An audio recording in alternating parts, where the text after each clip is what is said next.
of racing action. A 40-minute race set to have a whole lot of stuff to worry about if you are these racers. Have to worry about the pit stop. Inside your screen, switched his attention to the massive pack of race cars that's going to blow his doors off and blow off the starter stand. The green flag is out, the drivers are on their way. Locked throughout this race, the grass and the gravel that lines this racetrack. It's old school, so it doesn't have a whole lot of asphalt runoff area.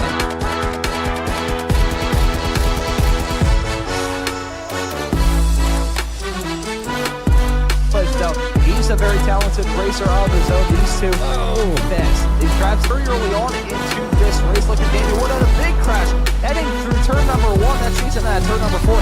And here we go, side-by-side racing off into the corner. This can usually end in tears. One of these drivers is going to have to back out of it. That's going to be Randall. But Maunz still allowing some room coming out of the corner. The side-by-side going up the hill through turn number 6. Spade coming out of the corner. Walker, the Canadian, in the number 96. They are banging doors, heading into the braking time for the final time. They're linked together.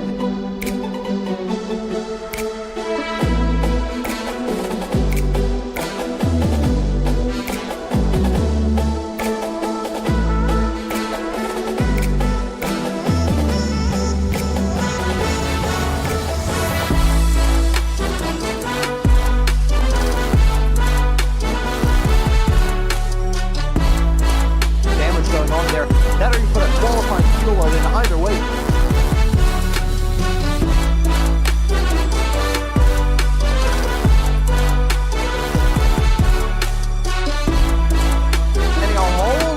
picture side by side with himself, and that is... He's now coming out of the pits. Let's see what his pit lane time is, because this is going to be very important when Yanchi wins. I don't know what to say. Oh, there's Red Cathcart upside down. And another driver coming in. That's Jeff Jacobson upside down. Oh, boy.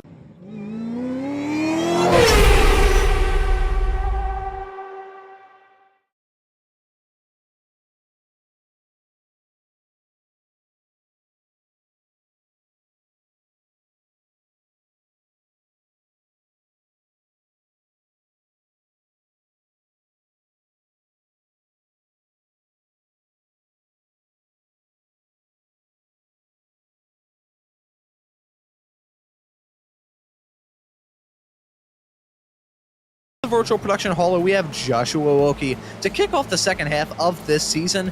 We head down we head down until I think I completely screwed up this open. We head down under until clearly being the same as under according to my phone, but we head down under and stop off at Winton Motor Raceway. We're running on the club layout today, and despite the fact that this track looks like a child's drawing of a driver's seat, I'm really looking forward to this race. I've never done a broadcast of a race on this layout. I have done on the full layout of Winton, but I'm really looking forward to see what this track can produce. What about you, Randall? Yeah, absolutely. The club layout is rather unique here in that it keeps all the most difficult sections of the track. It cuts out the easy parts and then adds in a very, very scary pit entry. So, yeah, we're in for a wild one today. Lap traffic is almost certainly going to play a role today, as we have a lap times that are getting close to 1 minute right now. Provisional pole time set by Maurizio Naselli sitting at a 1:02.019. We joined the drivers in qualifying, and yeah, it's going to be a traffic-filled race. There's going to almost certainly be an incident with somebody going into the pits during the middle of this race, and it's going to cause absolute bedlam. Yeah, bedlam indeed, driving around this track where on this club layout, the only real break is the Sharon Straight between turns number 7 and 8, which turn number 9 around this track is usually turn number 1 on the national layout. But there's some more stuff that's going to catch these drivers out, including the pit entry, but more on that in a couple of moments' time. Now, though, I think we'll do a quick little lap guide around this rather small, rather peculiar, but still hopefully rather exciting track to race around. This heading through the final chicane off onto the start-finish straightaway. Be aware of those curbs on the exit, otherwise you're going to be going up into the air. This turn number 1, a Honda corner. Now we're about to head our way off and have a little bit of a break before turn number 2 of Nissan corner. And this, despite the fact the track map describes it as a straightaway, don't really think it is. This is footway straight into turn number 3, a never-ending left-hander. Feels like you're driving around here for 14 quintillion years. Now into turn number 4 of rollover corner. That curb on the inside may prove to be cataclysmic for some of these drivers. That's pen right corner of turn number 5, a very tight hairpin. Now through turn number 6 around the tree, and this is the tightest corner on this entire circuit. It's Katome corner, turn number 7, but if you get the exit out of here nailed down flawlessly, especially come time for the end of this race, you're going to have a brilliant run heading down the Sharon straightaway, off now into turn number 8, the third to last corner around this track. And now through the final chicane, there's killer curves on the inside, turns number 9 and 10. The Motorsports News S's, and that completes a lap of Winton on the club land. Absolutely. The corners just keep coming at you fast, and you're always turning the wheel. Like you said, there's only one real spot where you're going to get any sort of break, and if you're got to get a run out of the hairpin, then you're not even getting a break there. You're trying to line up a move in the corner coming ahead. So these drivers are going to be under stress for 40 minutes of this race. Since the lap time is just north of 1 minute, we're expecting 39 laps, even with the pit stop time included. It would have to be really slow, or a lot of stuff happened to a lot of leaders in order to get down to 38 laps. So 39 laps expected.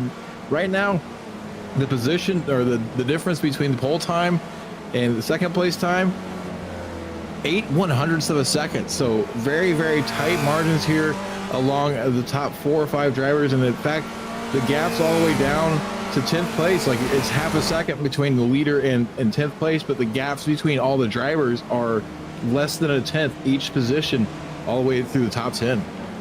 And that is a staggering result around this racetrack. 10 corners in all, so it's not an easy ride.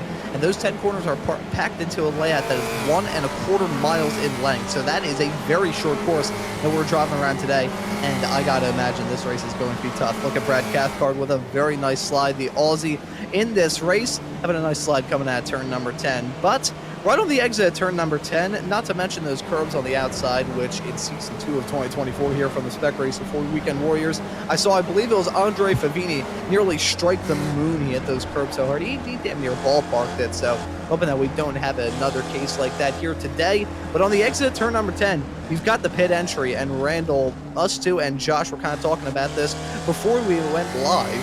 That pit exit and pit entry is going to be maybe the sketchiest from the entirety of the season. Yes, absolutely. The cars entering pit lane are going to have to begin slowing down on the racing line coming through the last right-hander and keeping it nice and snug, and the drivers staying out are going to be absolutely pinning it. So there's going to have to be a lot of awareness from the drivers whenever you have another car in front of you to realize they could pit at any time and be ready to evade. Also, when the cars come back out of the pit lane, they're going to be at a much slower speed than the cars on track, and they're getting spit out, as you see right here, right onto the racing line for the apex of turn 1. So they're going to be immediately in the way. We're going to see some absolute chaos because of pit strategy here. So you're going to really need to time your pit stops to try to avoid other cars coming out of the pits or being right in front of somebody whenever you try to come into the pits, because you might get ran over. Yeah, and another problem that these drivers are going to befall, a point that Mr. SMB and Mr. Ray Esports himself, Mr. Stevie Ray, just pointed out to us on the broadcast text chat that we have here at SMB. Holy cow, the temperatures are absolutely insane. 87 degrees Fahrenheit.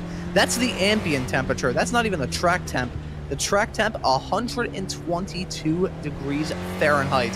Holy crap, I mean, I thought it was bad the fact that I went down between the Formula Ford and Spec Racer Ford broadcast and clocked in a 101.5 fever. These drivers gotta be boiling just like me. Holy crap. Yeah, I watched the Bathurst 12 Hours in real life Australia this weekend, and it was warm, but not quite this warm. We have seen some Bathurst 12-hour races where the track temperature did get this high. Not this weekend, but here at Cadwell, wow. Sorry, not Cadwell, Winton. Here at Winton, it is absolutely boiling. You could probably fry an emu egg out there on the track. So hopefully hopefully the hot track will keep away the invisible wombats that tend to infest some of these Australian tracks and cause the drivers mayhem. You'll see drivers just randomly crash, and oftentimes it's a victim of the invisible wombat infestation that is plaguing Australia. Yeah, forget the falling anvils. We've got those wombats with the invisibility cloaks. Thank you very much, Randall, for that. That was fantastic. We gotta get more like Aussie references in here. So it's so hot that these drivers can really put some shrimp on the Barbie here today. I deeply, deeply apologize for that. I will shut my mouth at this point in time. I will also say one thing as well. This astute observer looking at these drivers driving around in this qualifying session, I have noticed one thing, Randall. The curbs look like they're kind of on backwards. Yeah, they do have an interesting geometry to them. It doesn't look like they're affecting the cars terribly bad, but there are a few sections where you will want to avoid those curves and a few sections where you want to abuse them. We see Sula Shutwi going over that last curve and really eating it, and he's going to retain that pole position right now. His best lap time of 101.897. He was just a couple tenths slower that last lap, so not able to improve.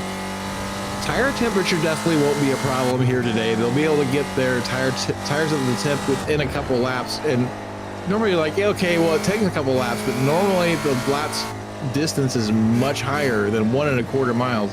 So we're still going to see a pretty quick warm-up time for these tires, given the nature of the temperature on track today. And I'm watching it; it's still going up. We're up to 123 Fahrenheit right now.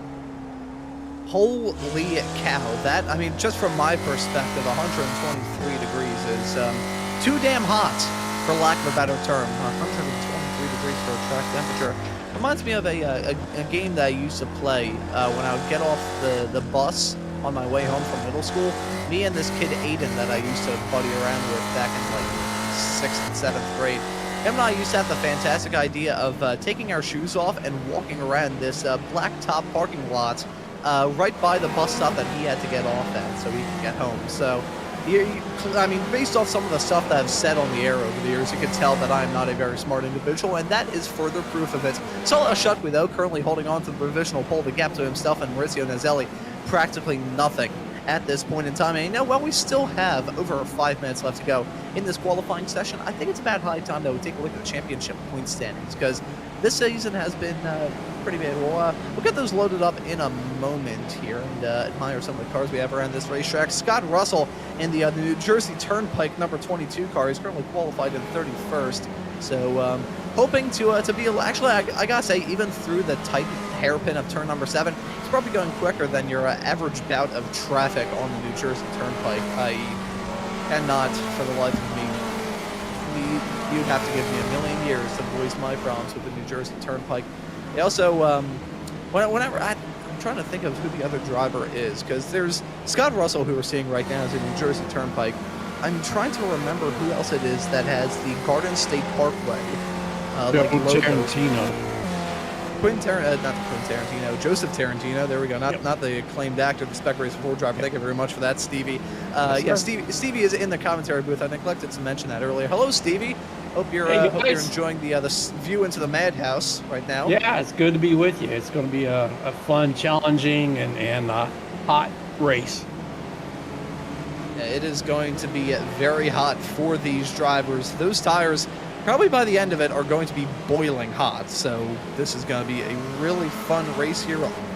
Boy, worst time to get the hiccups. Worst time to get the hiccups, but the best time to tune into SMB for some classic Spec Racer Ford Weekend Warriors action.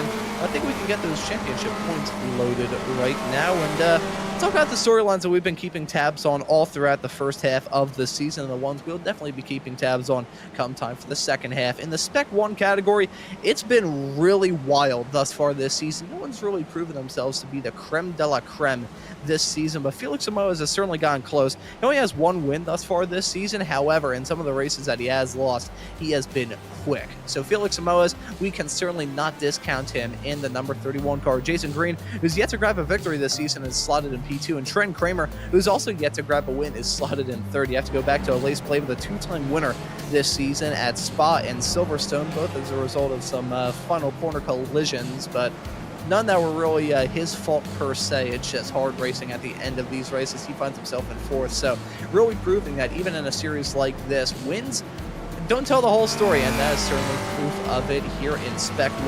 We'll talk about Spec 2 now, and if you think Spec 1 has been hard to pin down, Spec 2 has been really difficult to try and psych out, but Dan Witzak leads the championship right now. A sizable cushion between himself and Paolo Brema in third. Daniel Salmon go round out your top three in the Spec 2 standings. We'll note that there's been no repeat winners thus far this season. It was Aaron Vogel, Soren Garrett, Daniel Salmon, Ben Rycroft, Matt Thompson, not Bat Thompson, those Wombat theatrics from a couple of moments ago. Randall may be messing with my vernacular here. And Aid Allen are the six drivers to grab wins thus far this season in Spec 2. Gonna move on now to Masters, and this has really been the only class where we've seen a dominant performance from one driver. And it's Jorg Mani, as he is in basically all of the Weekend Warriors series this season. Up at the front in the Masters category, 418 points on the board, but the fight for second is hot between Antonio Reese and Brad Cathcart. 1 point between those two. Holy cow, Randall. Yeah, I'm calling it officially now. Jorg Mani's new name is the janitor, because anytime he's around, he's cleaning up trophies and is wiping up the field. I think we just saw Paolo Brema. Yeah, there you can see him sideways coming out of turn number 1. Turn number 10, my apologies. But that corner, turn number 10, it's tough, and you got the barrier right there on the outside. If we end up seeing a driver get bonked into that barrier, they're going to rejoin on the track, and there is going to be a simply hideous collision. So turn number 10, of all the corners around this track, that in my book, Randall, is probably going to be the one that is going to be remaining in the nightmares for all these drivers. Absolutely. Saw him coming in rather quick onto the entry there and causing him to run wide, and got over that curbing too much too early, and it just sent him for an absolute tear across the track and into the barrier. Basically turns the car into Mr. Toad's Wild Ride. And if you've never been to Disneyland and been on Mr. Toad's Wild Ride, there's a steering wheel there, and you can hold on to it and turn it to your heart's content, but it ain't going to do nothing. That's, I mean, I can't really judge when it comes to comparisons. I will share my own Disney story. Going to Disney World down in Orlando. I was very young at the time. I don't even think I was a year old. And somewhere deep in the archives of my dad's old Windows XP PC that he still owns, by the way, and the only reason why he stopped using it is because the computer literally just decided, hey, I'm done, and the computer completely fried itself. But somewhere deep in the archives of my dad's photo storage is a photo of me basically knees on the ground staring up at Woody from Toy Story as if he was like the Antichrist. So we've some interesting things coming out of that Disney here on this broadcast. I think we'll swiftly and abruptly move on before you get sued by Walt Disney Corporation and talk about the end of this qualifying. Oh boy. I'd like to quickly point out that thank you, Ron, for making me feel ancient. Windows XP does not seem that old to me. It doesn't seem that long ago. I still miss it, and damn it, it's still real to me. It's, I mean, he had the like latest version of Windows XP. I think it was the like X64 Professional Edition, and I remember as a kid playing some like bowling widget games on that, and occupied a very strong part of my childhood before I actually got my own access to the internet. Actually, you know what? As the checkered flag comes out in this qualifying session, I should say, Solal Shutwe, still your provisional pole sitter. I'm going to reach for a bit of decoration that I have in my room. Just give me 1 second here. Ladies and gentlemen, last race when he brought out one of his decorations, it was an actual hourglass. When I mentioned that we might need an hourglass to measure the gap, I shudder to think what this could be. So this was bought at the world's largest truck stop on I-80 out in Walcott. Walcott, Iowa. I went there every single time I went out to the SCCA Solo Nationals out in Lincoln, Nebraska, which was 5 times. Holy cow. So many times I've driven through corn country and looking at and seeing absolutely nothing. But I got this as a small little memento for the last time I went out there back in 2022. And it's a traffic cone that says, I used to have a life, but then I got a computer and a modem.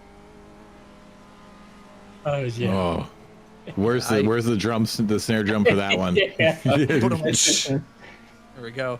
I'm going to prove that this is in my possession. I'm going to take a photo of this to send in our little broadcasters chat as we're still bringing this qualifying session to a close. A checkered flag been out for quite some time, and it's been Solal Shutwe at the front all throughout this, and phone decides that it does not want to work with me and does not want to. Thank you very much, Stevie, for that. Was that Stevie joining in the booth and leaving us with a small little sound, or was that what sort of chicanery did we just hear audio wise? Where did that come from? Not too sure. And I'm not sure if to nothing. Thank you very much, Stevie. So with that very odd discussion notwithstanding, let's take a look at the starting grid for this race here at Winton today. It's going to be Solal Shutwe in the number 123 car starting this race from the pole. The German of Maurizio Nizelli going to join him on the front row. Felix Samoas will start this race in third as a Spec 1 championship points leader. Yanchi Lin going to start this race in P4. Elise Pleva in fifth. Chris Hewson will start this race in sixth. Then we have Jason Green in seventh. Trent Kramer in ninth. Michael Odell will start this race in ninth position as the highest qualifier in the Spec 2 category. And then we have Josh Arnold rounding out your top 10. P11 is going to see Ben Roycroft starting next to Michael McConnell, who was involved in a very, very heated fight last race in the Formula Fords. Joachim Osbeck going to start behind them in P13 alongside Dan Witzak. P15 is going to be Brad Cathcart, the Australia native. Maybe he's going to have some home field advantage, and it looks like it because he got the Masters Division pole, and next to him is going to be Jan Cheek in 16th place. Behind them in 17th, Daniel Wood and Tom Gradwell in 18th. Aid Allen with the Welsh flag flying proudly going to be starting 19th alongside Paulo Bream, who we saw have a little bit of troubles there that last corner complex in qualifying.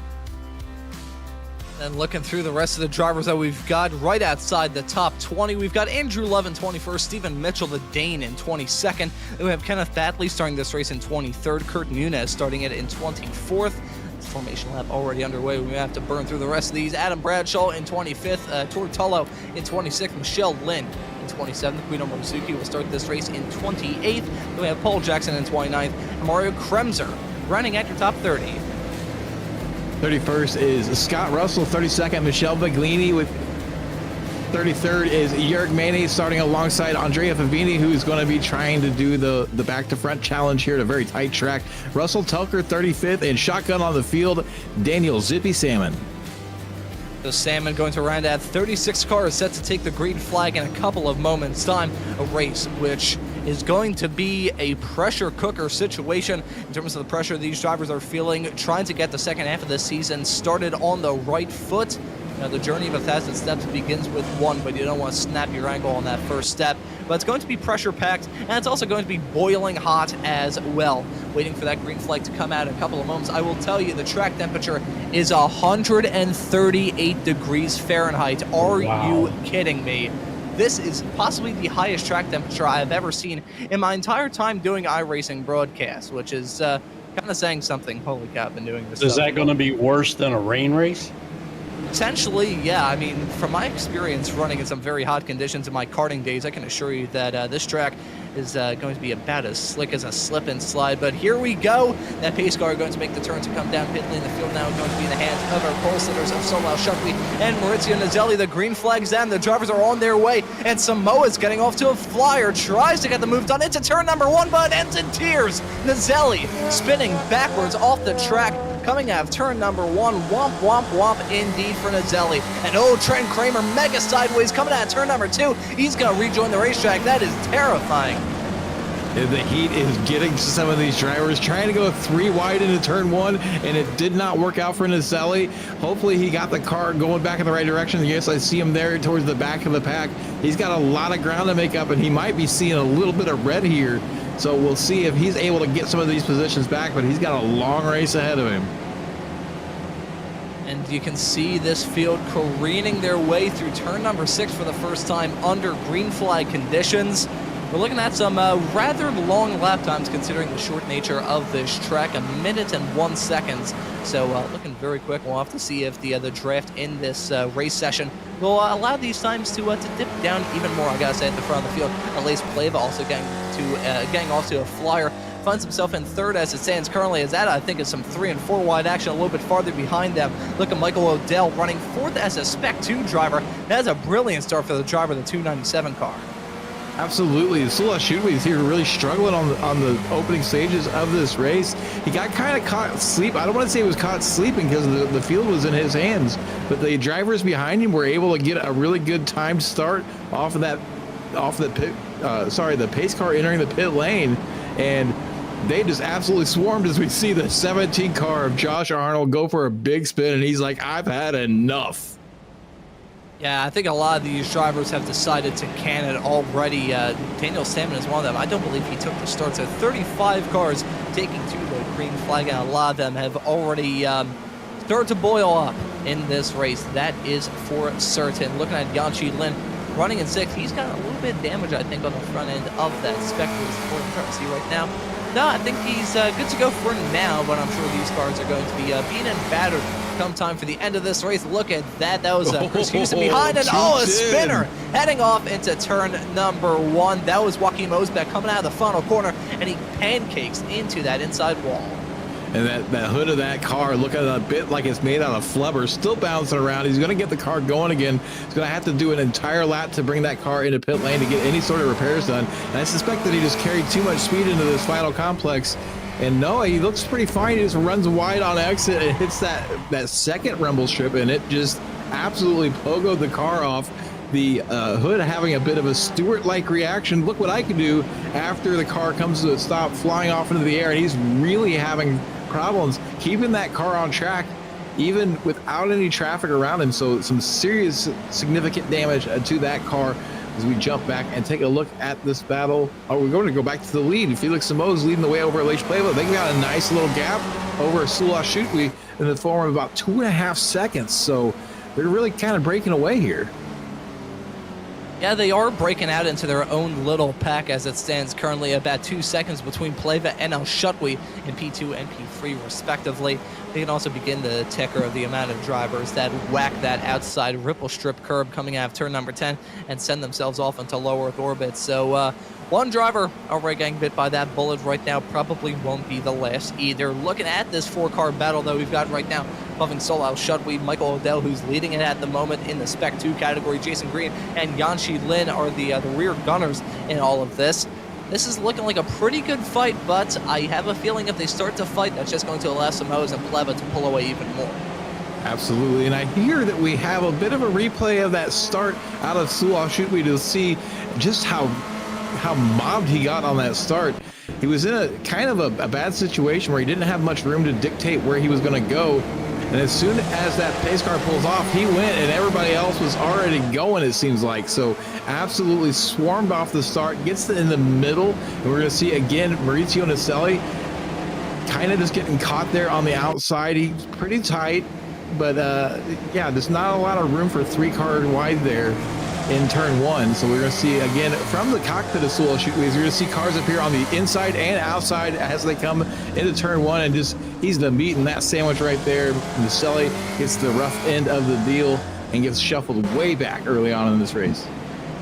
That right there was a double doink. It was inevitable what was going to happen heading off into turn number 1. 3 wide, I mean, side by side into that corner is tricky enough, let alone 3 wide. There's just not enough real estate there at all to make that work. And unfortunately, Naselli getting the short end of the stick and all that. He's down in 8th, so not too bad in terms of how things could have gone, but he's lost out 6 spots thus far. I will say the hard charger, a driver who's in contention for the Formula V Weekend Warriors Championship and a driver who impressed in the Formula Fords earlier on today. It's Tortello. He's currently running down in 15th, but he's up 11 spots from where he started in this race. Well done to Toro. You know, I've compensated on Tor's racing for a few seasons now here in Spec Racer Ford, and seeing him in some other series now as well. And he's always been pretty quick, but it's something about this season. Something has clicked in his head, and he's become extremely more competitive. He didn't qualify the best today, as we see him make an inside move on Yanchik with a lot of damage as we look back at him. But something that's come alive in Tortulo, and he is on a tear this season. Oh, and look at that. Trent Kramer trying to get the move done on Yanchik. You're mentioning a very good point there, Randall, talking about the damage on the front of Yanchik's race car. Just looks like a giant just grabbed the front of the car and just went. So a little bit of wheel poking out. Thankfully, though, this track having only one majorly long straightaway, that isn't going to affect them too much, but still not going to be good at all. Not very visually appearing is that 445 car. And let's take a look at this send from Kramer heading off into turn number 5. That was last minute, but it was calculated and he made it stick. There's not many moves you can do here that aren't last minute, so it looks like he had that lined up for a while, probably noticed that Yanchik is a little bit slower with that damage and decided he didn't want to wait around to get a move done on the straightaway, get it done as quickly as possible. You see Trenton Kramer, the first person to come into the pit lane, now pulling out, and he's going to have some clear track ahead of him and behind. So we'll see if he can make good on this, maybe set some quality pace laps and get back into this race with a stop time of 7.4 seconds. So that's a pretty snappy stop. We'll see if that holds up. The real question is, though, is he going to be able to make it to the checkered flag with this early fuel stop? I mean, you're not spending a lot of time around this track flat out, but that's still, unless they pulled off a smoky unit and have the fuel line wrapping around the car like 14 times, I don't think that's going to work from Kramer. But who knows? I've seen Stranger Things, and I don't have a Netflix account, so it's not that kind of Stranger Things. But I've seen some Stranger Things in this series, and who knows?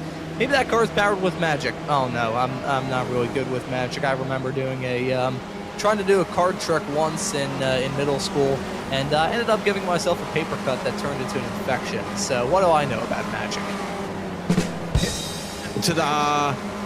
Just like that, I get out of school with an infection. Yeah, that's the real magic trick. As we see, the shades of Antonio Reese with that early pit stop. He could make that work. Maurizio Naselli working his way around the number 84 of Chris Houston, trying to get back towards that top 5. It's going to move him up to 7th place. So that first turn incident didn't really cost him as much as I thought it did originally, must have been looking at another driver, but he's trying now to track down Jason Green as we see Michael Odell up here with Yanchi Lin right there on his tail, trying to get up there with Sula Shootley. Sula got a little bit of a gap developed here, so he's kind of in a bubble on his own and trying to track down Aleix Pleva, and the battle for the lead is kind of spread out a little bit too. So we're seeing some separation through the field. It's not going to be too much longer before these drivers are going to start having to think about lap traffic at the front of this field. Yeah, that's a very good point to raise there, Randall. And I'm curious, Josh, if we could maybe load up the track map graphic to see how things are looking at this rather early stage of the race. We're coming up to the first quarter of this race being completed. And look at that, the field spread already massive. We've got a car heading their way down into turn number 1 right now. That, I believe, unless I'm very much mistaken, is the 31st place runner of Jan Janšík. And then you've got the leader of Samoa heading his way off into turn number 8 right about now. So that's a rather big field spread, as all of you can see on the right-hand side of your screen. So that lap traffic dilemma really going to be important. Absolutely it is. So Michelle Viglini going to be the first car that the leaders catch. It shouldn't pose too much of a problem. And then ahead of Viglini, we see that we have Aid Allen, who had just come out of the pit lane with a 10-second stop. So we have a couple of drivers that have come in. Jan Janšík came in to get some repairs mostly, but took an 8-second stop. Aid Allen in for 10 seconds. So Trenton Kramer, maybe an early earmark for the Thompson Trophy for fuel management here, might have to come in and get a splash and go. Yeah, he was in at about just over 7 minutes into the race, and typically it's closer to 10 minutes. So I definitely keep an eye on him. That is going to be a big factor in this race. Thinking about those different fuel strategies, I like how we're already talking about the strategy content in this race, and we just barely ticked over the 10-minute mark in this race. So we still got 3/4 of the race left to go, but the strategy content, as we've seen all throughout this season here for Season 1 of 2025, will play a huge factor in deciding how these races go. And also, that pit entry as well. You know, we mentioned it earlier on the show, and I will mention it again just because I like mentioning things about 14 bajillion times. This was Yanchi Lin and Michael Odell go side by side through turn number 1 into 2 right now. Lin on the inside, Odell on the outside, but Odell holding his own, a real-life Spec Racer Ford driver, putting on a really good drive in that 297 car. Running in the top 5, not in the Spec 2 category, running in the top 5 overall. That is fantastic for your Spec 2 leader as he held off that challenge from Lin. Yeah, absolutely. He was able to get back to the throttle much earlier on the outside line. So Yanchi Lin had the preferred position on the inside. That really kind of bogs you down, especially with a car on the outside. You're not able to get back to the power as early as you'd like because you have to keep it tight on the exit. Odell not having that problem, but being able to keep the wheel straighter, get back to the throttle earlier, had a lot of momentum coming off that corner and was able to secure the position before they got to that long left-hander in turn 3. Let's see how things work out throughout the rest of this race in terms of these battles, because we've got them up and down the grid around a track like this. Usually think, yeah, not a whole lot of overtaking, but these drivers making opportunities where there really isn't any. Yanchi Lin trying to get that move done in case of deja vu between himself and Odell. Will he be able to get it done a bit more successfully this time? No, Odell just having that run on the outside coming out of turn number 2. Lin having to check up badly coming out of it, so that's going to allow Odell to remain in P2 as it stands currently. And touching back on the track temperatures as it stands right now, Odell goes sideways through turn number 5. That's going to allow Yanchi Lin to maybe get that move done. They're still side by side, hang their way through turn number 6, but Lin capitalizing on a mistake from Odell to continue to be a thorn in his side. We've got some traffic to deal with as well, but Yanchi Lin going to make that move stick. Finally gets it done. I was just about to say, Lin's going to have to try something different that doesn't look like turn 1 and 2 is working for him. And Odell had a little bit of a mistake, and that was all that Lin needed. We're going to see the replay here. We're going to see Odell run a little bit wide, get a little bit late on the brakes, and he's going to get a bit of oversteer, and Lin is just going to absolutely hit the right marks. Yanchi Lin going to get that position, got the fight along the outside here, but able to keep the momentum up, which gives him the preferred line for the hairpin here. Going to easily take that position away from Odell as they get around Michelle Viglini and run off down the straightaway. Beautiful golf clap there as we're looking at these battles still forming all throughout this field. I gotta wonder how things are looking throughout the rest of it. There's Tortella maybe trying to get moved on Paolo Brema Tullo, a Spec 1 racer, Brema a Spec 2, and let's see, it's not going to be close enough for now. However, these drivers certainly giving us a good race to talk about thus far. I'm also going to mention again the track temperatures that I was going to talk about a couple of moments ago. They have not gone down. Still 130. Still 138 degrees Fahrenheit, which according to converting into Celsius, it's I believe about 58, 59 degrees C. So that's a really, really high temperature. I mean, even the ambient temperature as well, 88 degrees. That gets to the point where I start evaporating. So 138 degrees for the track temperature. I gotta wonder if these tires are gonna start to melt by the end of this. Yeah, it's every compound of tire is soft compound when the track temperature is this high. You're definitely going to be using up all the available grip very early, so it's going to be super easy to overheat these tires. If you get too punchy, like if you're in the seat of Tor Tulo, where you have a lot of overtaking to do, you're going to find yourself really struggling towards the end of this race. If you're Felix Simoes, who's been running up front the entire race and able to take it easy on those tires, you're going to find a wealth of grip at the end of this race. We're getting close, though. We're 14 and a half minutes in. We're going to start seeing some traffic on the pit lane, and who knows when it's really going to kick off, but there's still a lot of groups of drivers, so we might see some very unfortunate incidents from people pitting and the drivers behind not playing heads up. If you're at the back of one of these groups, it might be the right time to dip into pit lane while you have a free shot and don't have to worry about getting ran over from behind. Get that service in. Big slide there out of Gradwell. But get that service done while you have a chance to get in there clean and get out clean, and hope that other people don't have it as easy as you do. And jumping back now to the live action and following Gradwell, a well-held moment heading his way through that final chicane section, which is really tough from everything that I've seen right now. Those curbs on the inside through turns number 8, 9, and 10. Really tricky. I mean, the first chicane on the full layout of the circuit is tricky enough as is, and we're running that right off the back of having a corner beforehand, so you don't have a lot of time to set yourself up well through the final two corners of 9 and 10. So it's well held there from Gradwell. I could tell that was a rather terrifying moment for you, Randall, looking at, just based off the fact you sound like you sat on cold toilet seats. I've used that one against Adam. I will continue to use that because I feel like it's rather accurate when it comes to some of the noises that come out of broadcasters' mouths whenever we're live on the air. Have it be known, probably make a whole playlist with the various onomatopoeias that I've made on the air. It's rather disturbing, some of the noises that croak out of my mouth every now and then on the air. Yeah, quack, quack, indeed. We'll take a look to see what happened to Guido Marzuki in the number 819 car. He's going through the toughest section of the track. You keep slowing down, the corners keep getting tighter and tighter, and it ultimately comes up to the hairpin. Looks so good, pretty good through here now, but it just gets to the throttle a little early, and that track temperature definitely playing a role. Causes the rear end to lose grip, causes the car to oversteer.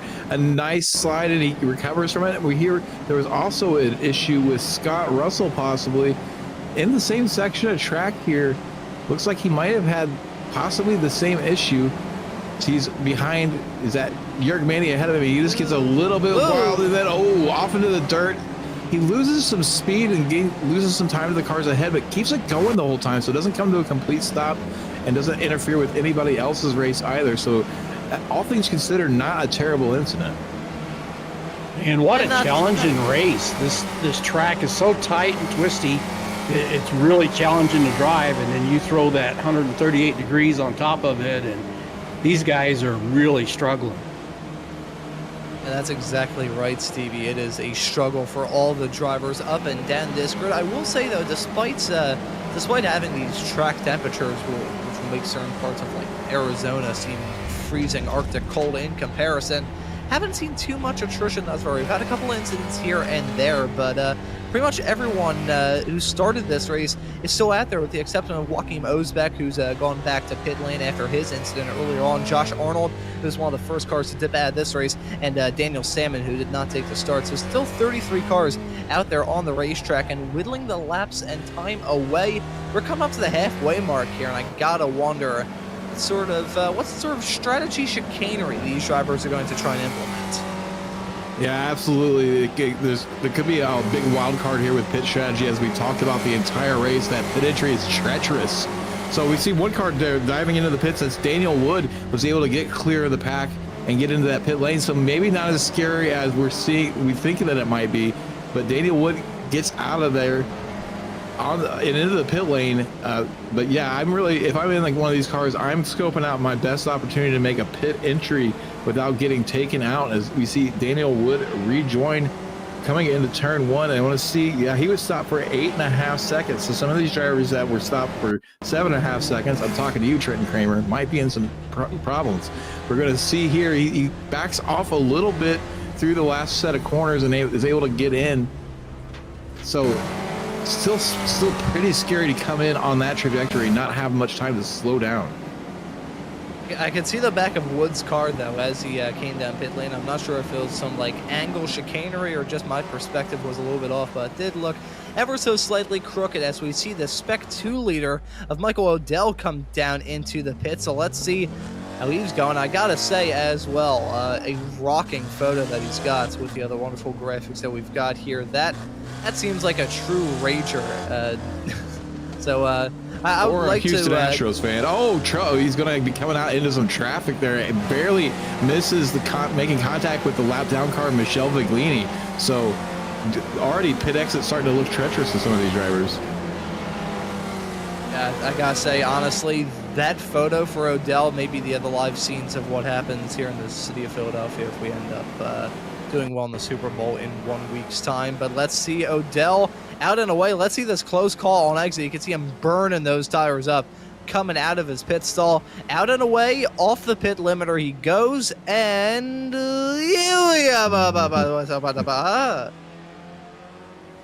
Onomatopoeia indeed. Michael Odell narrowly missing collision with Michelle Viglini there, left just enough space. So no harm, no foul, but man, I bet Michael's wishing he drove in his brown driving suit today. Yeah, I can imagine so, and based off the fact I sound like I was speaking 14 different languages, neither of which I'm fluent in, including English for that matter. That was, oh boy, that was terrifying. Thankfully, though, got away with that rather scot-free, and I think they should be counting their lucky stars the fact they got away with that incident scot-free as we ride on board with Maurizio Nazelli still on the comeback tour after that spin, heading his way through turn number 1, maybe sizing up a move on Jason Green in the not too far off future, heading their way now through turn number 8 into turn number 9 and 10. This is such a tough section of the course, and you can see those drivers clobbering the curbs, and Maurizio Nazelli getting oh so close to the curbs on the exit of 10. Yeah, we're going to call that second set of curbs the Wombat Den, because if you get out there, you are in trouble, and those invisible wombats will make you pay the price. Right now, he's right on the rear end of Jason Green. We're going to see if he goes for a move here, not really getting much of an opportunity. If you're going to be hooked up with somebody for a portion of this race, though, to try to make some time up, Jason Green is one of those drivers I wouldn't mind hanging out with. As we see Jason Green running a little bit wide there, and he has to check up on the exit, and that causes heavy contact from behind. And Nazelli really with nowhere to go in that situation. The stewards may take a look at that after the race, but I find it difficult to find anywhere to blame Nazelli for that. There was no brake indicator from Green. He just suddenly checked up after plowing through the apex of that corner. So Nazelli, not a lot of room to react there, and ends up with some heavy front end damage on that car. We see, look how Jason's hands in that incident, his hands were full trying to catch that car. We'll see if we can get an onboard shot of that, but absolutely wild ride for him. I think the hot track is tracking again. That certainly is. You can see him sawing at the wheel coming out of turn number 5 and getting checked up massively from behind. I think he may have gotten some suspension damage as well. That was a sizable whack. It sounded like all hell had broken loose when those two cars came to blows. So a meteoric collision for the both of them. In fact, they were still running out there on the racetrack. Is a little bit surprising. We'll say, though, Jason Green, I think, just made his early call to come into the pits. I say early. We are over the halfway mark, so it's not too terribly early. We'll say, though, the damage on the front end of Nazelli's car, that makes it look positively ugly, if I do say so myself. And that's fresh coming out of my mouth as we see a moment here. Oh, boy, that was interesting interpretation of track limits. I believe it was Nazelli that went off the track right in front of Michelle Lynn as we see side-by-side racing. Holy cow, heading off now this through turn number 3, I believe, and holy cow. That's Paulo Bream and Daniel Wood scrapping, and don't look now, here comes Andrea Favini doing the back to front challenge. Favini known for doing this a lot in these races and known for making up a lot of positions. So Favini licking his chops here as he watches Wood and Breme fight. Breme not able to get the best of Wood yet. Still, some of these drivers need to come into the pit lane. We'll see who decides to come this time by. Paulo Breme, Andrea Favini, Paul Jackson, all in this group still need a pit.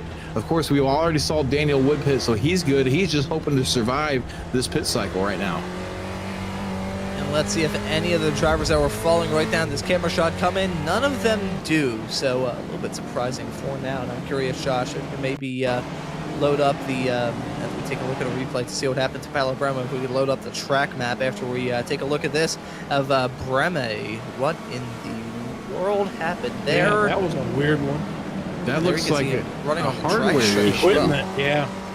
That looks like a hardware issue. The way he just veered off the track in a completely straight line.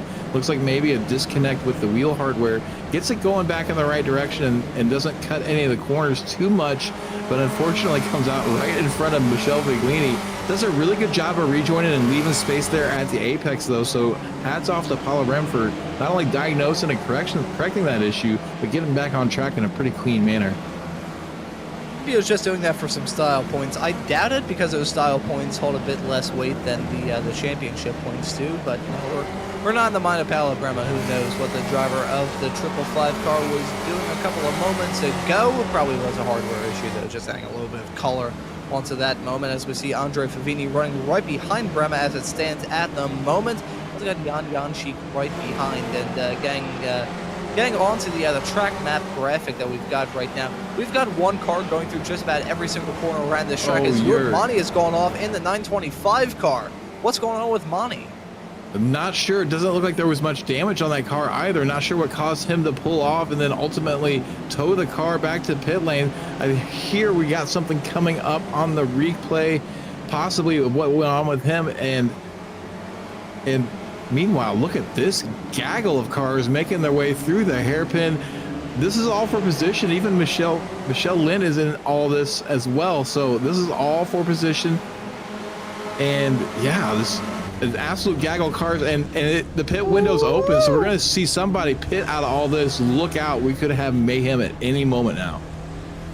And mayhem may be expected considering how close these drivers are. And here we go, coming into the pits is Daniel Wood and Michelle Lynn. Kenneth Batley going to join them down the pits as well, along with Andre Favini and Paulo Breme. Wood, though, just driving through. I'm curious if he missed his pit stall there. No, that's got to be a penalty. He's already stopped for fuel, so he's already come in one time for fuel. That has the shades of a penalty for too many incident points, possibly off tracks. He's got some damage on the front of that car as well, so he's picked up at least one 4X. The Stevie can tell you exactly what the limits are for incidents. They run a pretty tight ship in this league.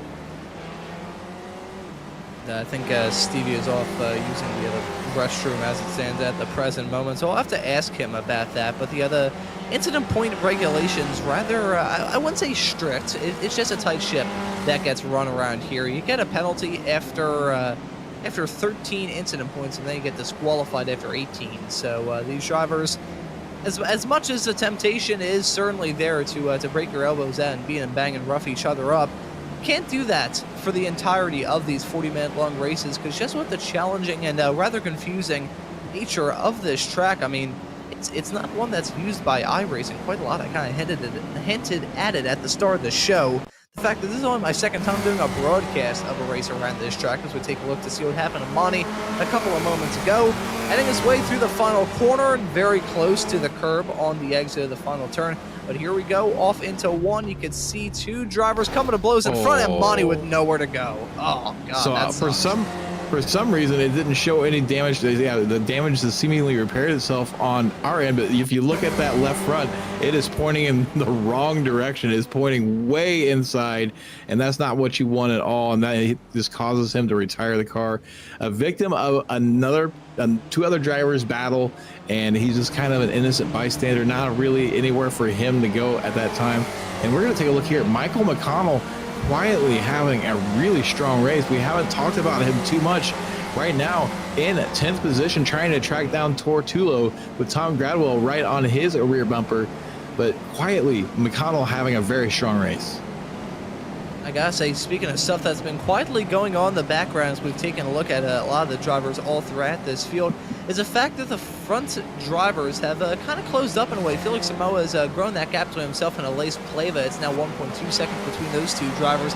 Now right behind Pleva and Al-Shukwi, covered by practically nothing. And we have to go back to about 0.8 of a second to find Yanchi Lin there as well. So this is really starting to heat up at the front of the field. It's Samoa. Oh my God! Up in the air is Solal Shukwi. What in the heck happened there? It looks like another incident where Alash had to check up, and the driver behind didn't have anywhere to go and just run smack into the back. He's going to end up giving up that spot to Yanchi Lin. So Yanchi Lin now in third place. We'll see if any of these drivers react by coming into pits for repairs immediately.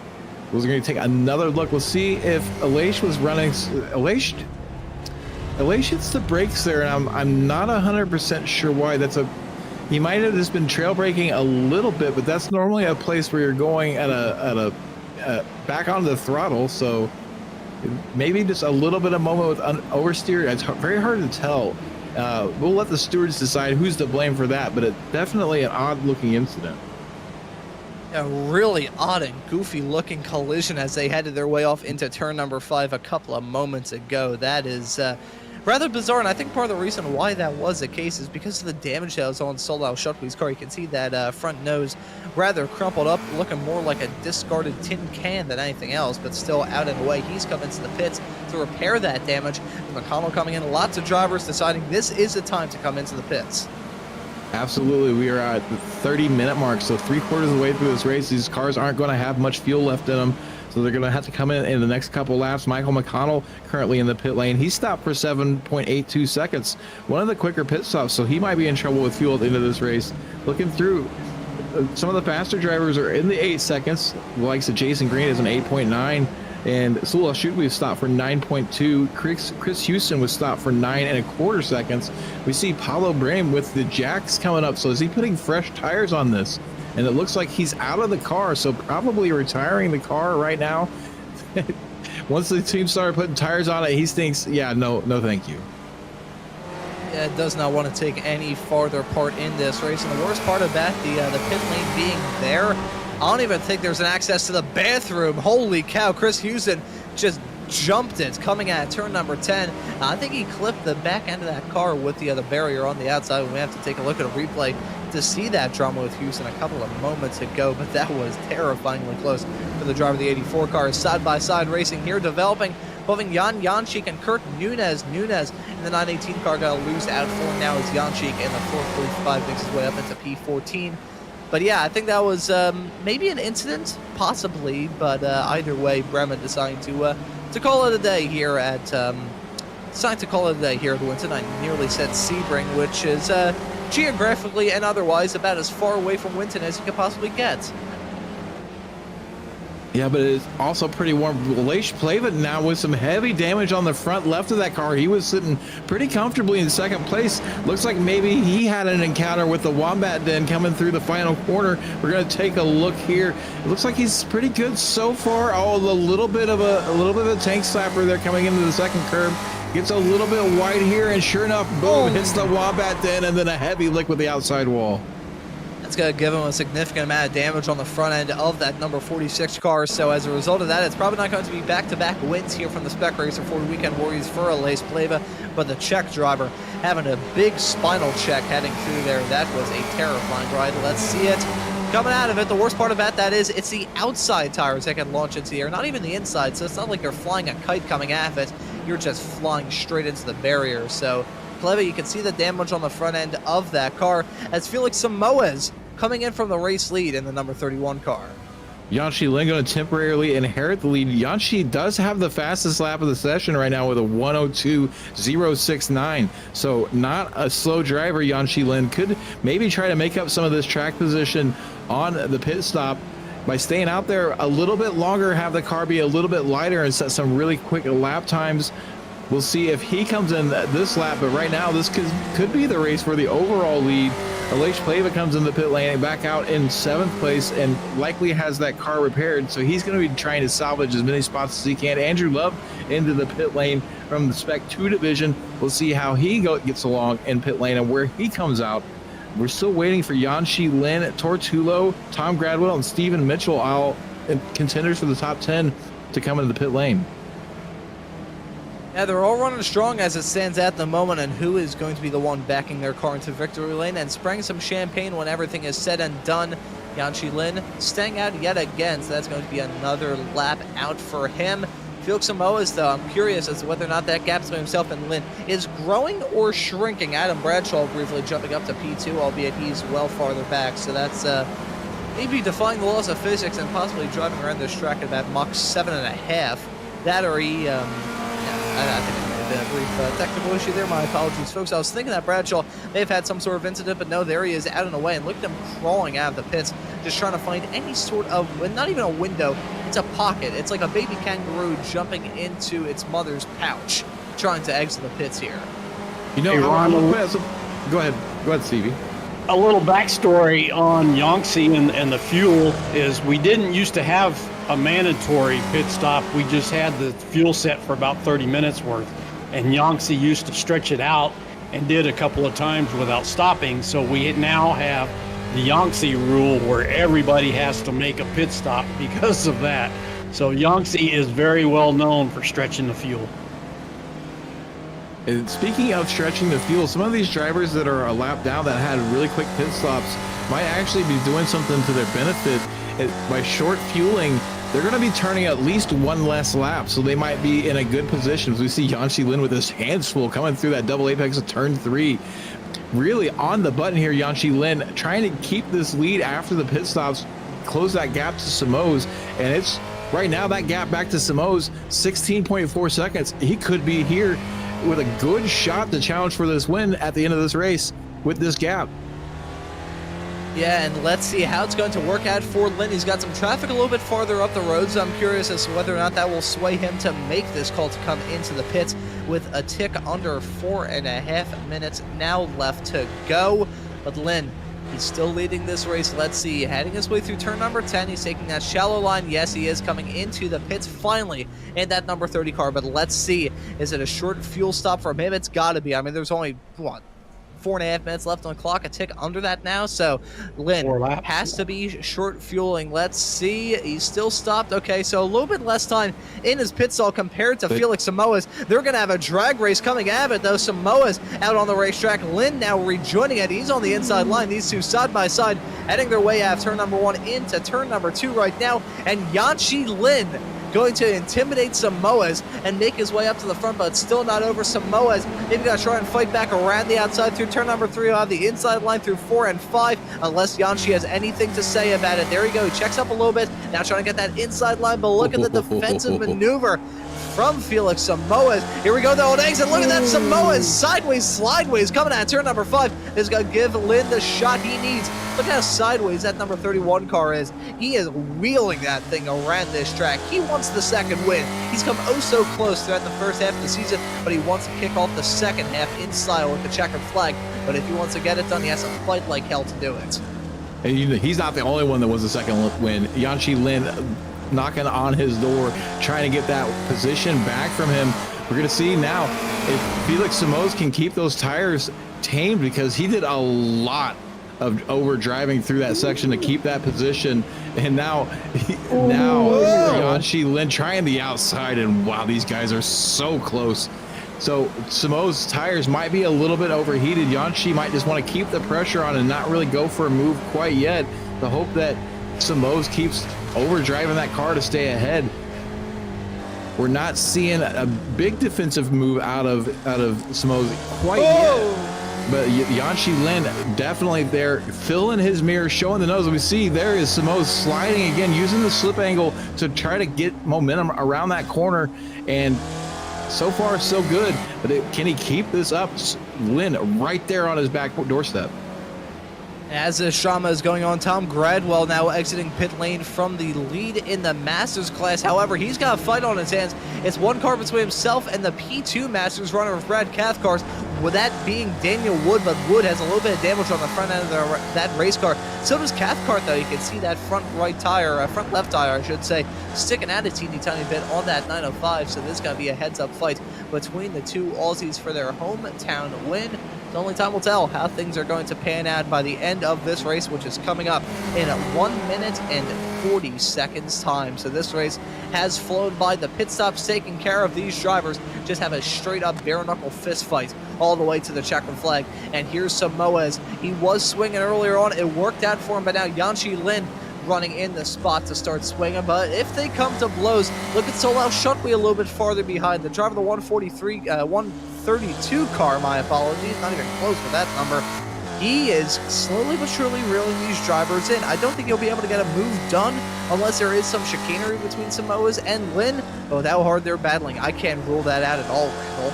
They're taking the white flag this time by. I said at the beginning of this race it was almost certainly going to be a 39-lap race, and I was absolutely incorrect. White flag in the air from Barney. This is the last lap. We're going to see full attack out of Yanchi Lin. He's got to get it done this lap and then defend like crazy. Felix Samoa's the opposite strategy. Defend like hell. Stand your ground, keep that position, and keep Lin behind you.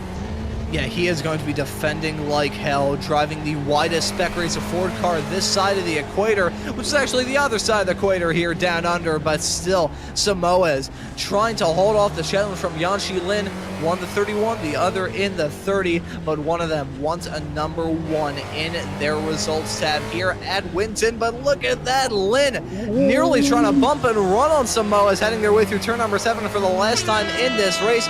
They're coming a white flag this time by. You got some traffic a little bit farther up the road. That's not going to decide this race. What is going to decide this, though, is the bravery from Yanchi Lin and the send he's going to try and go for, heading through the final chicane at the end of this race. Samoa's trying to hold him off. It's going to be a run to the line, but Felix Samoa's in the 31 car going to take his second checkered flag of this season. But it was close, a tenth and a half between himself and Yanchi Lin.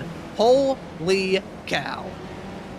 Maurizio Naselli coming home fourth, a good recovery run after that turn 1 incident on lap 1. Aleix Pleva, after some heavy damage after an encounter with the invisible Wombat Den on the outside of the final corner, is going to come home 7th, so not a terrible finish overall. Michael Odell is going to win the Spec 2 division this week with an 8th place overall finish, and he was up towards in the top 5 for most of this race. We've seen a few more drivers coming across the line. Yan Cheek going to finish and round out the top 10. Tortulo, who had a pretty quiet race, not a great qualifying, but still up 15 spots, will come home 11th in front of Michael McConnell and Dan Witzak, who were racing there to the very end.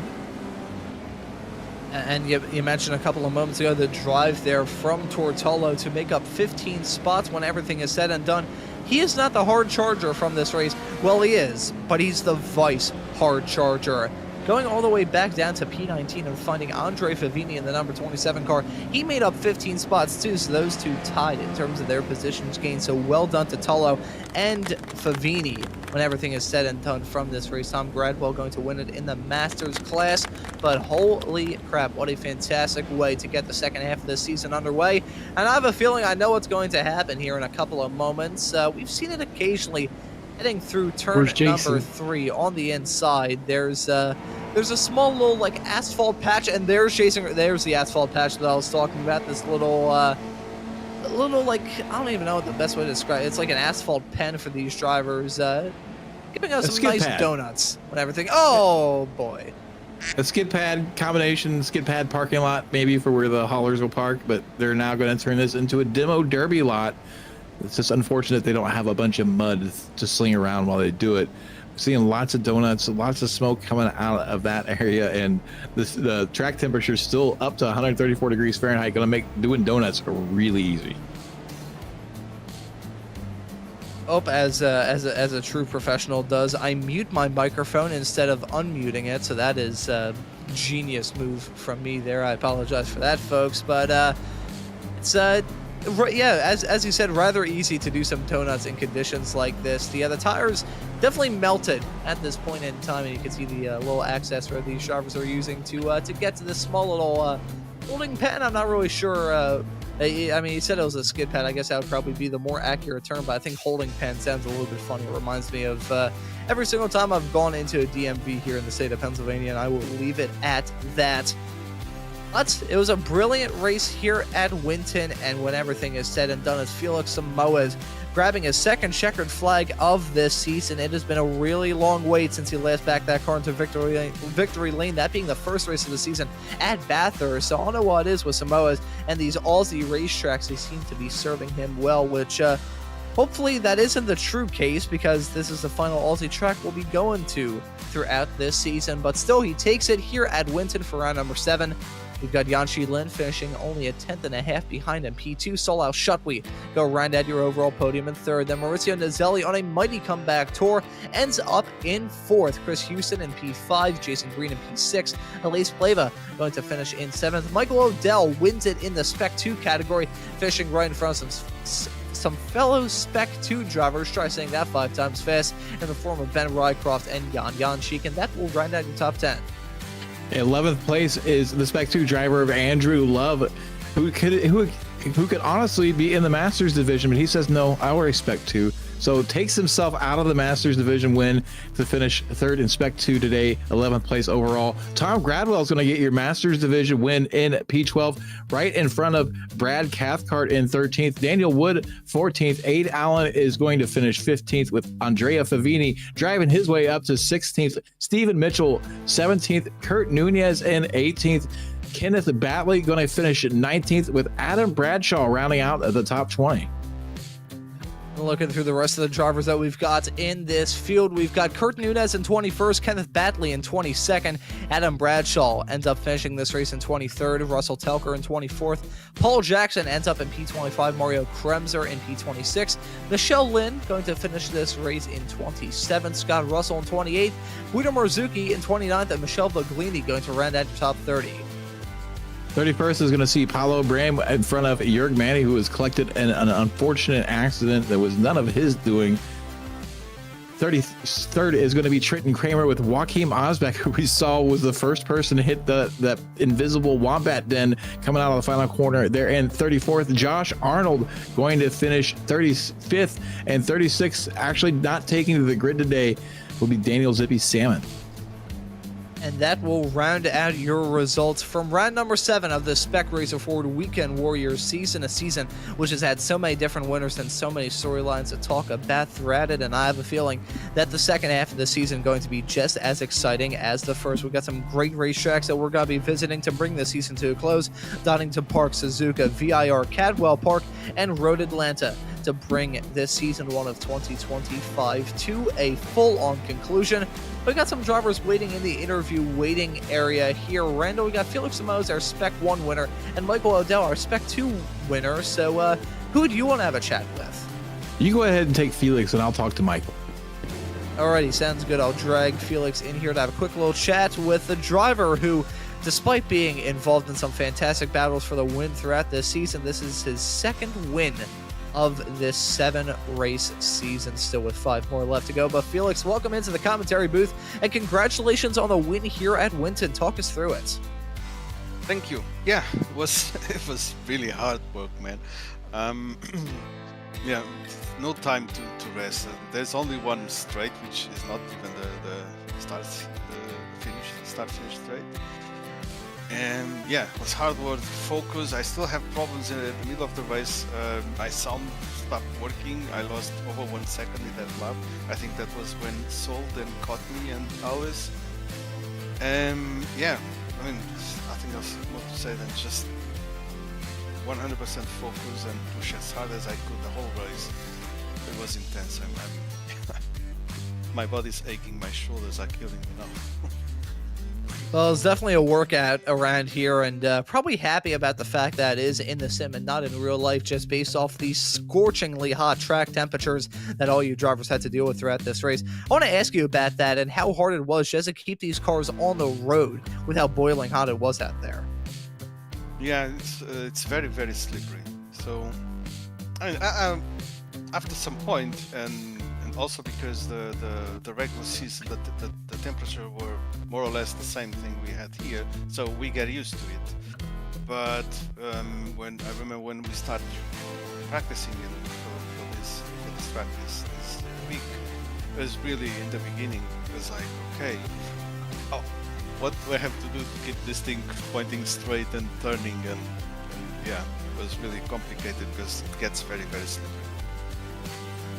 Yeah, it looked like a slip and slide out there more than a racetrack, but I think you drivers are going to be happy about the fact that we're running at Donington Park in 1 week's time, where we're very likely going to go from some boiling hot track temperatures to some freezing cold ones. But Donington in 1 week's time, what are your thoughts heading into that one?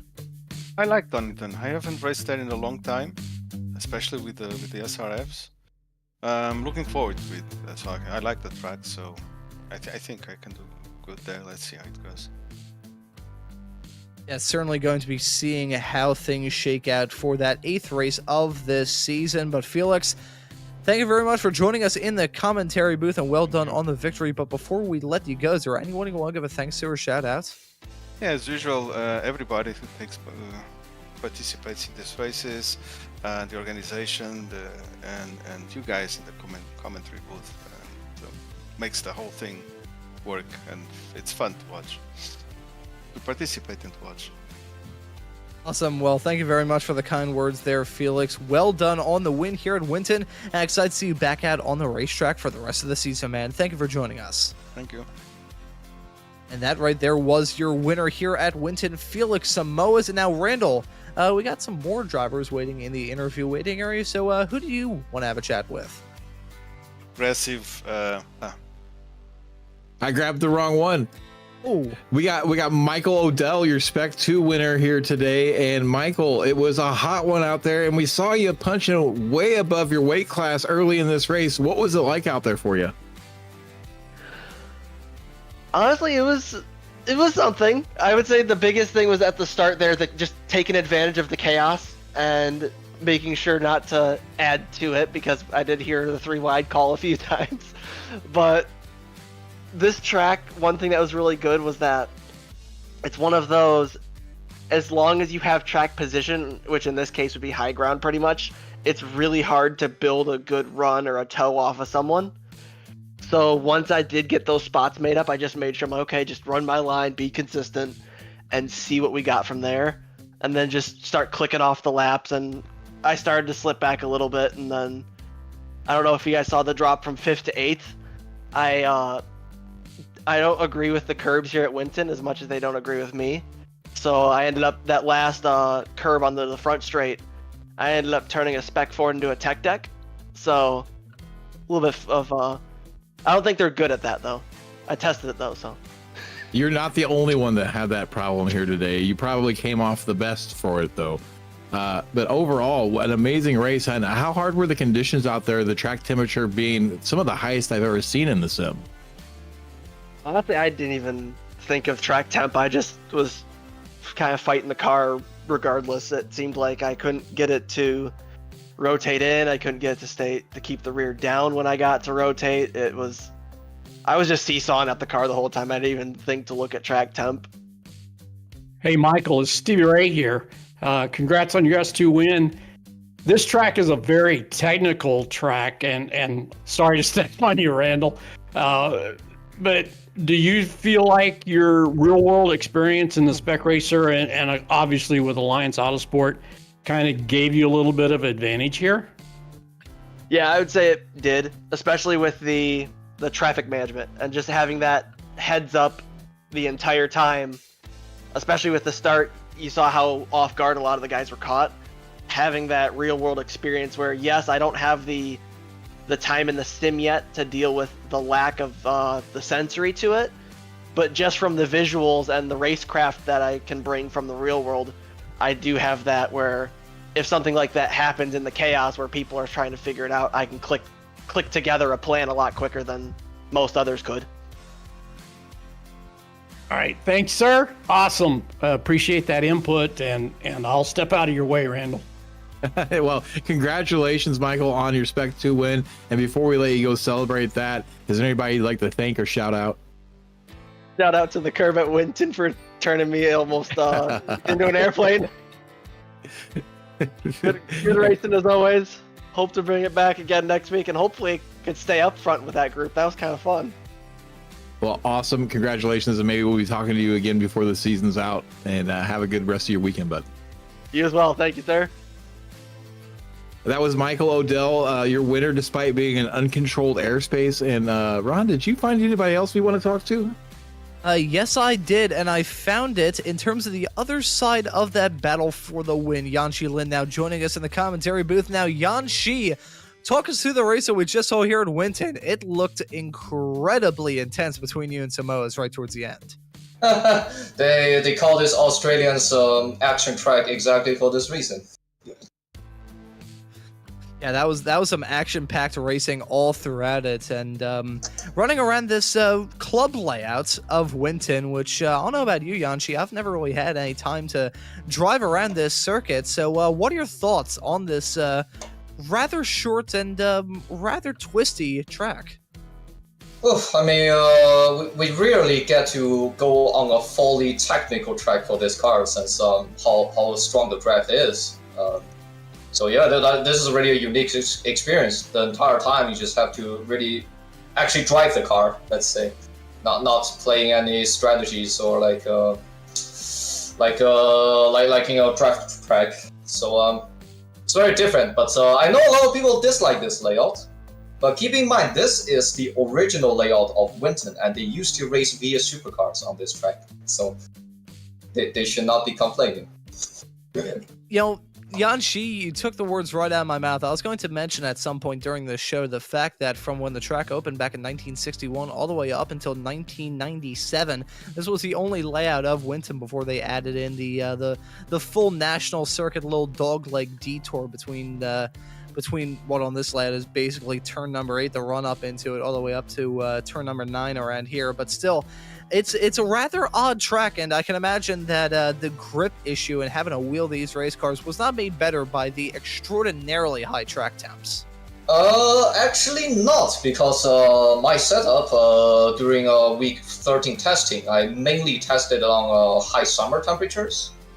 So my setup actually works better with these temperatures. Like maybe not initially, but I feel like during mid-stint I was really gaining on the top two. I think one point Felix and Alish was 6 seconds ahead of me, and I think they had some mistakes, some lap traffic, and I was also really surprised that it came to me in the end, but I just came a little bit short. Well, so a brilliant battle to follow between yourself and Felix Samoas, and interesting to hear the setup wizardry that went on behind the scenes to make you feel as confident as you were running in a race like that. So good news to come out of it. We're going to be running at Donington Park in 1 week's time, so another tight and twisty track, albeit with probably not the same high temperatures we saw here at Winton. So what are your thoughts coming into that one in 1 week's time? Oh man, Donington Park is one of my favorite tracks. It's I would say it's up at the top 5 level. I think it will be a lot of intense racing. Hopefully, I think it's like somewhere in the median between the technical side and the draft side. It's like you'll never be able to run away, but if you want to pull an overtake, you really need some effort. And really looking forward to it, and hope I can be here next week. And I'm certainly looking forward to it as well. Pretty much all the Weekend Warrior series running at Donington on the same layout as well, running on the national layout without that absolutely horrendous final hairpin. So good news, and the fact that all the Weekend Warrior series are running that track in the span of about 2 weeks is a little bit odd, but nevertheless, Yanshi, thank you very much for joining us in the commentary booth and giving your insight on a really fun day behind the wheel at Winton. And before we let you go, is there anyone you want to give a thanks to or shout out? I mean, as usual, thank everyone in the booth for broadcasting the race. Thanks, Steve, for organizing the event. And additionally, I want to thank my teammate, Mr. Xander Van Verwinden, who raced in this league for one time. He donated me his old PC, but unfortunately, the motherboard was broken during his flight here. So it didn't fix my CPU issue, but at least I had a little bit of more computing power behind my wheel. It still probably puts my old PC to shame, because that thing, I'm pretty sure the graphics card and it just had a hamster running on a wheel to load up all the iRacing graphics. But nevertheless, Yanshi, thank you very much for joining us in the commentary booth, and excited to see you back out on the racetrack for the rest of the season. All right. See everyone next time. Bye. And that right there was Yanshi Lin, your P2 finisher here at Winton. And Randall, we're expecting this race to be a pressure cooker situation for these drivers. Lots of drivers applying the pressure onto themselves in a cooker of temperatures that we had both ambient and track-wise. So final thoughts before we wrap things up. Boy, I made every prediction wrong this race, it seems like. I expected absolute carnage because of the pit entry here, and it looked rather tame. There was some incidents coming off pit lane, or nearly some incidents with drivers coming off pit lane going into turn one, but it really seems like the slow section of the track in the middle of the lap is what caused most drivers to struggle today, and that's where most of the action happened. We did see a few drivers get there into that outside curbing on the exit of the last corner, but a much tamer race than I expected. And Yanshi was absolutely right. This is why they call it the action track. That battle for the lead there at the end is the stuff you can only dream of from a broadcasting perspective. Yeah, from our perspective in the commentary booth, that was a brilliant battle to talk about come time for the end of this race. And have to be known that the brilliant action you just saw here from the Spec Racer Ford broadcast is it's not alone, because we've got action basically every single, coming up to hopefully every single day in the not too distant future here on SMB, but a lot of stuff to look forward to if you are subscribed to this channel. And if you aren't subscribed, you should probably do that, because we got a lot of stuff going on every single week. And we'll talk about a couple of them before the end of this broadcast, because this upcoming week we've got some pretty good stuff to talk about. We've got round number 4 for group number 3 of the Ray Esports Club Racing League. That's going to be at Willow Springs. That's going to be some good Formula V and Spec Racer Ford action. We've also got on the same day round number 8 for the Sim Racers Group F4 Championship. That'll be at Zolder, which is the same track that this Spec Racer Ford series visited a couple of weeks ago. So that's a really fun ride. Then next weekend for the other Weekend Warriors,